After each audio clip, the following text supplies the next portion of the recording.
স্বস্তি ফিরছে না রাজধানীর নিত্যপণ্যের বাজারেও। মতিঝিলের এজিবি কলোনি বাজারে আছেন সহকর্মী ইমতিয়াজ আহমেদ। আমরা সরাসরি যুক্ত হব তার সাথে। ইমতিয়াজ, বর্তমানে বাজারে সবজির সরবরাহ কেমন দেখছেন এবং এই বিষয়ে ক্রেতা বিক্রেতারা কি বলছেন? সর্বশেষ কি তথ্য রয়েছে আপনার কাছে?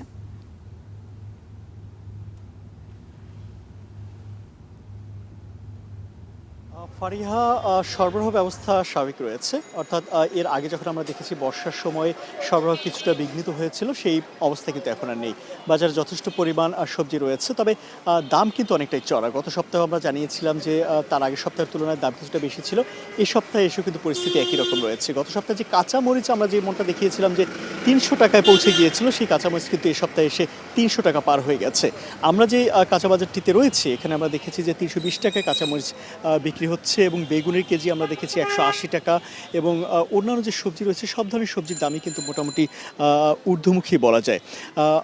অধিকাংশ সবজি যেগুলো আসলে শীতকালীন সবজি ছিল সেগুলো আসলে এখন প্রাপ্তি কিছুটা কম হওয়ার জন্য কিন্তু দাম অনেকটা বেশি এবং সেই সব সবজি কিন্তু ১০০ টাকা পার হয়ে গেছে।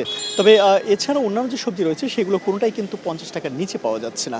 অর্থাৎ গেল সপ্তাহে যে বিভিন্ন জায়গায় বাংলাদেশের বিভিন্ন অঞ্চলে যে বন্যা এবং অতি বৃষ্টি ছিল, সেই বৃষ্টির প্রভাব গত সপ্তাহে যেমন ছিল এ সপ্তাহে এসে সেই পরিস্থিতি, অর্থাৎ বন্যা কিংবা বৃষ্টির পরিস্থিতি কিছুটা স্বাভাবিক হলেও যে স্বাভাবিক দ্রব্যমূল্য অর্থাৎ কাঁচা বাজারের যে পণ্যের মূল্য সেটি কিন্তু এখন পর্যন্ত স্বাভাবিক হয়নি। বরং গত সপ্তাহের তুলনায় আরও অন্যান্য সবজি এবং যে নিত্যপণ্য রয়েছে সেগুলোর দাম বেড়েছে।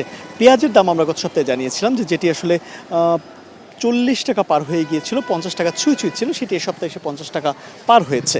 ৫৫ টাকায় বিক্রি হচ্ছে এ সপ্তাহে পেঁয়াজ এবং একই সঙ্গে কাঁচামরিচও তো অনেকটাই বেড়ে গেছে। সারা দেশে আসলে বন্যার পরবর্তী যে প্রভাব, অর্থাৎ কাঁচামরিচ কিংবা এই ধরনের যে সবজিগুলো রয়েছে সেই সবজিগুলো ফসলে পানি উঠে যাওয়ার জন্য কিন্তু বিভিন্ন ধরনের সবজি পচে গিয়েছে এবং সবজি গাছগুলো অনেকটা নষ্ট হয়েছে। ফলে সেই যে ক্ষতি হয়েছে তার প্রভাব কিন্তু এসে আমরা রাজধানী কাঁচাবাজারও দেখতে পাচ্ছি।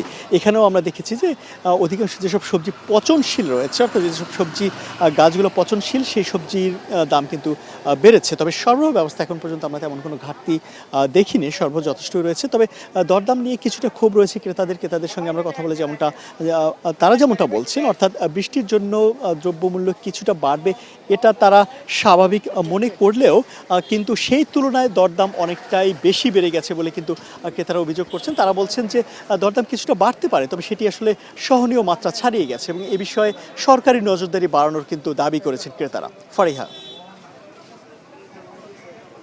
আপনাকে অসংখ্য ধন্যবাদ যুক্ত হবার জন্য।